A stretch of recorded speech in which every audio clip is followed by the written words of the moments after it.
আর্যবর্তের প্রদেশের ক্ষুদ্র রাজ্য উদয়গিরি। রাজ্যের রাজা চন্দ্রসেন ও রানী ভদ্রা। রাজা রানী দুজনেই ছিলেন অত্যন্ত প্রজাবৎসল, কিন্তু তবুও প্রজারা রাজার উপর ছিল রুষ্ট, কারণ রাজা ছিলেন নিঃসন্তান। মা, দয়া করো মা, দয়া করে এই রাজ্যের এক যোগ্য উত্তরাধিকারিণী দে মা। রাজন, তোমার পূজায় আমি সন্তুষ্ট হয়েছি। শোনো, নগর প্রান্তে অবস্থিত শৈলেশ্বর শিব মন্দিরে এক সাধু এসেছেন।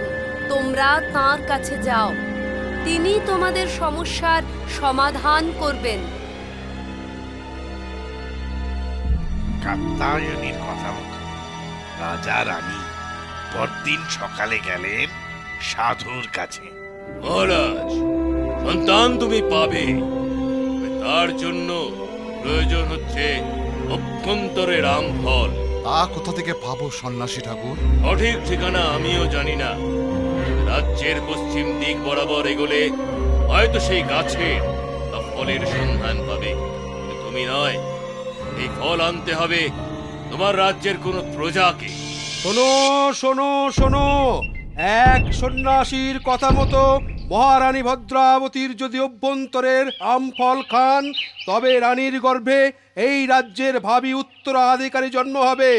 যে প্রজা রানীমাকে এই অভ্যন্তরের আমফল এনে দিতে পারবে বলে মনে করে, সে যেন অতি সত্বর রাজার সঙ্গে দেখা করে।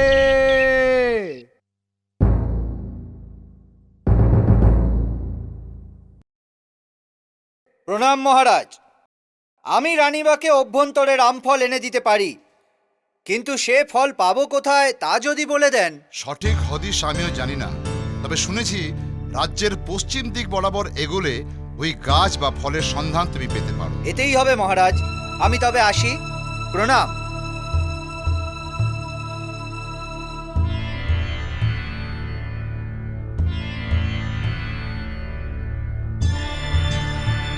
প্রণাম কর্তা ঠাকুর। কে বাবা তুমি? কি চাই তোমার এখানে? আগে আমি যাতে বেদ আসছি সেই উদয়গিরি রাজ্য থেকে। উদ্দেশ্য আমাদের মহারানী ভদ্রাবতীর জন্য অভ্যন্তরের আমফল নিয়ে যাওয়া, কারণ ওই আমফল খেলে আমাদের রানী পুত্র সন্তান লাভ করবেন। তাই যদি আপনি দয়া করে ওই অভ্যন্তরের আমফলের হদিশ দিতে পারেন তাহলে। অভ্যন্তরের আম ফলের নাম আমিও শুনেছি। এও শুনেছি যে ওই আম ফল অনেক অসাধ্য সাধন করতে পারে, কিন্তু তার হদিশ আমিও জানি না। তবে কি আমি অভ্যন্তরের আমফল পাবো না? কেন পাবে না? নিশ্চয়ই পাবে। এখান থেকে আরেকটু পশ্চিমে এগোলেই পাবে সমুদ্র। সেখানে এক পাথরের ওপর বসে সমুদ্র কন্যা রঞ্জা বিশ্রাম নেয়। সে হয়তো অভ্যন্তরের আমফলের হদিশ জানলেও জানতে পারে, কিন্তু সাবধান, খবরটা আদায় না করা পর্যন্ত কিন্তু তাকে ছেড়ো না। সে আপনি নিশ্চিন্তে থাকুন কর্তা ঠাকুর। আরে ওই তো মনে হচ্ছে সমুদ্রকন্যা।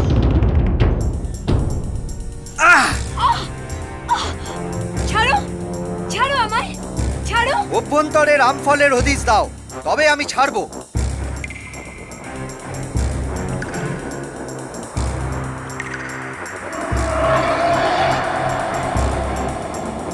অভ্যন্তরের আমফলের সন্ধান চাস না? তোর আগে আমি তোকে কি লেখাবো।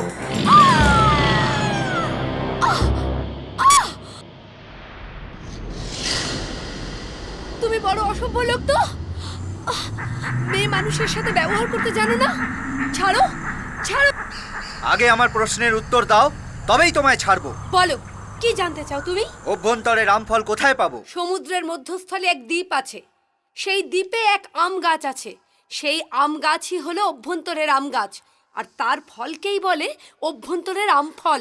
কিন্তু সমুদ্রের মধ্যস্থলে যাব কি করে?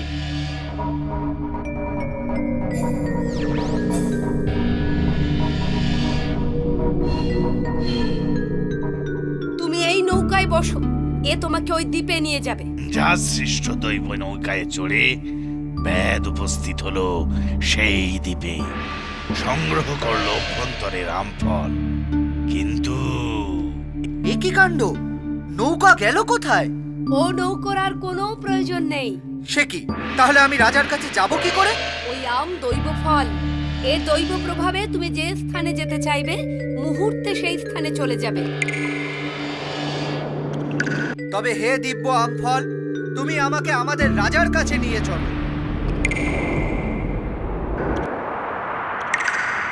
মহারাজ, এই নিন অভ্যন্তরের। এবারে আসি। প্রণাম মহারাজ। কোথায় যাবে ব্যাদ? আজ তুমি আমার বন্ধু। আমার পাশের এই আসনে আজ থেকে তুমি বসবে, আর আমার অর্ধেক রাজ্যে রাজত্ব করবে। রাজন, রাজা বেদকে কেন নিজের বন্ধুর মর্যাদা দিল, আর কেনই বা বেদকে অর্ধেক রাজত্ব দান করলো? কারণ ব্যাদ রানীর সন্তান লাভের জন্য অনেক কষ্ট সহ্য করে অভ্যন্তরের আমফল এনে রাজাকে দিয়েছে, এবং এর ফলে রানী পুত্র সন্তান লাভ করবে এবং রাজা প্রজা অসন্তোষ থেকে মুক্তি লাভ করবে। সর্বোপরি সন্তানের পিতা হবে। এক বন্ধুই অপর বন্ধুর জন্য এরূপ কষ্ট করে, আর বন্ধু বন্ধুর সাথে সুখ দুঃখ হাসি কান্না ভাগাভাগি করে নিতে পারে। তাই রাজা তার অর্ধেক রাজত্ব ব্যাদকে দান করে নিজের মর্যাদা ব্যাধের সাথে ভাগ করে নিলেন।